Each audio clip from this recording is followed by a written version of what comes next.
News, सच जरूरी है। नमस्कार, एमएनएस न्यूज लाइव में आप सभी का स्वागत है। मैं हूं आपके साथ अर्शी अंसारी। आइए देखते हैं देश और दुनिया की तमाम बड़ी खबरें। आरक्षण बिल के बावजूद महिला 2024 में बीजेपी को हराएगी, संजय सिंह ने गिनाए कारण। जी हां, नारी शक्ति वंदन अधिनियम विधेयक लोकसभा और राज्यसभा में पास हो गया। इस बिल के पास होने के बाद राजनेताओं की अलग अलग प्रतिक्रियाएं सामने आ रही है। वही आम आदमी पार्टी इस महिला बेवकूफ बनाओ बिल बता रही है। जी हां, महिला आरक्षण बिल पर आम आदमी पार्टी के सांसद संजय सिंह ने केंद्र की नरेंद्र मोदी सरकार पर तीखा हमला बोलते हुए कहा, आप 20 साल की योजना बनाकर महिला और लोगों की आंख में धूल झोंकने का काम कर रहे हैं। बात करते हुए राज्यसभा सांसद संजय सिंह ने भारतीय जनता पार्टी यानी बीजेपी की मंशा पर सवाल उठाते हुए पूछा, एक बात बताएं, आप यानी केंद्र सरकार 10 साल से सत्ता में है, आपको कल ही पता चला कि जनगणना और परिसीमन होना है। जी हाँ, इस दौरान संजय सिंह पूछा कि क्या ये आपको पहले से नहीं पता था? सच है कि ये इस बिल को लागू न करने की मंशा से ये धाराएं जोड़ी गई है। अगर आप यही चाहते हैं तो इसे 2014 में पास करके 2019 में लागू कर सकते थे। 2019 में पास करके लोकसभा चुनाव 2024 में भी लागू कर सकते थे। ये महिला बेवकूफ़ बनाओ बिल है। 2024 में देश की आधी आबादी एक साथ आएगी और उन्हें हरा देगी। इस दौरान बोलते हुए संजय सिंह ने कहा कि हम ऐसा इसलिए कह रहे हैं क्योंकि 2026 तक कोई परिसीमन या जनगणना नहीं होगी। 2026 के बाद पहली जनगणना 2031 में होगी। जी हाँ, 2031 के बाद परिसीमन 7 से 8 साल पूरा होगा। तब तक कौन कहाँ रहेगा इसका कुछ पता नहीं। आप 20 साल की योजना बनाकर महिला और लोगों की आंख में धूल झोंकने का काम कर रहे हैं। इस दौरान संजय सिंह ने कहा कि SC/ST का आरक्षण जो आज है उसी के भीतर आरक्षण दिया जा रहा है। 33% आरक्षण के भीतर उन्हें आरक्षण नहीं मिल रहा है। महिला आरक्षण बिल पास होने पर जताई खुशी, कहा मोदी है तो मुमकिन है, ये सिर्फ कहने की बात नहीं। जी हाँ, संसद में महिला आरक्षण विधेयक के पारित होने के बाद केंद्रीय मंत्री स्मृति ईरानी ने खुशी जाहिर की है।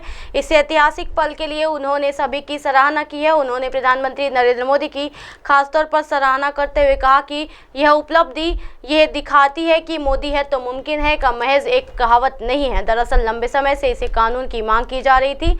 आखिरकार इसे सांसद के मिलने के बाद केंद्रीय महिला और बाल विकास मंत्री कहा कि अपने अक्सर ये सुनते हैं कि मोदी है तो मुमकिन है। आज प्रधानमंत्री ने फिर से इस बात को साबित कर दिया है कि वो खोखले शब्द नहीं है। इससे पहले लोकसभा और विधानसभाओं में महिलाओं के लिए 33% आरक्षण के प्रावधान वाला 128वां संविधान संशोधन विधेयक गुरुवार को राज्यसभा में पास हो गया। दिन भर की लंबी चर्चा के बाद इसे पारित कर दिया गया। बिल के पक्ष में 214 वोट पड़े, जबकि किसी ने भी बिल के खिलाफ वोट नहीं डाला। इसी के साथ संसद और विधानसभाओं में महिला सशक्तिकरण की राह में बीते 27 साल के पड़ाव सूखा खत्म हो गया और नए संसद भवन ने पहले ही सत्र में नारी शक्ति का वंदन करने का नया इतिहास रच दिया। इससे पहले विधेयक को बुधवार को लोकसभा में मंजूरी मिल गई थी।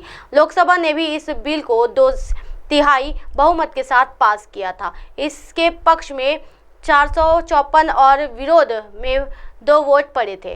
विधेयक के पास होने के बाद प्रधानमंत्री नरेंद्र मोदी ने कहा कि हमारे देश की लोकतांत्रिक यात्रा के एक निर्णायक क्षण है।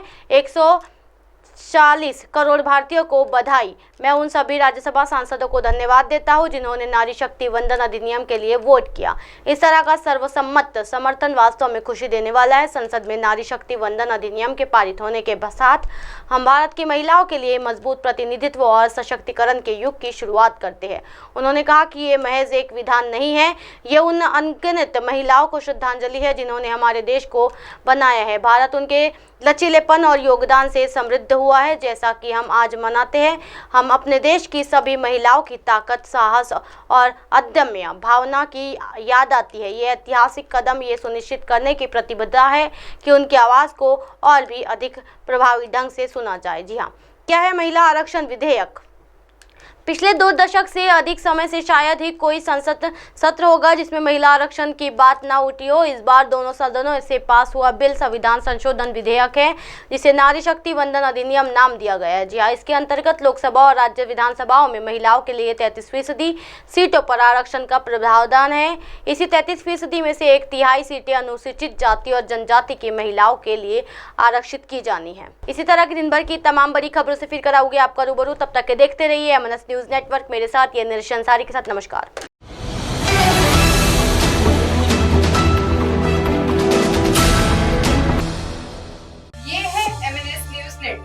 और आप देख रहे हैं MNS न्यूज।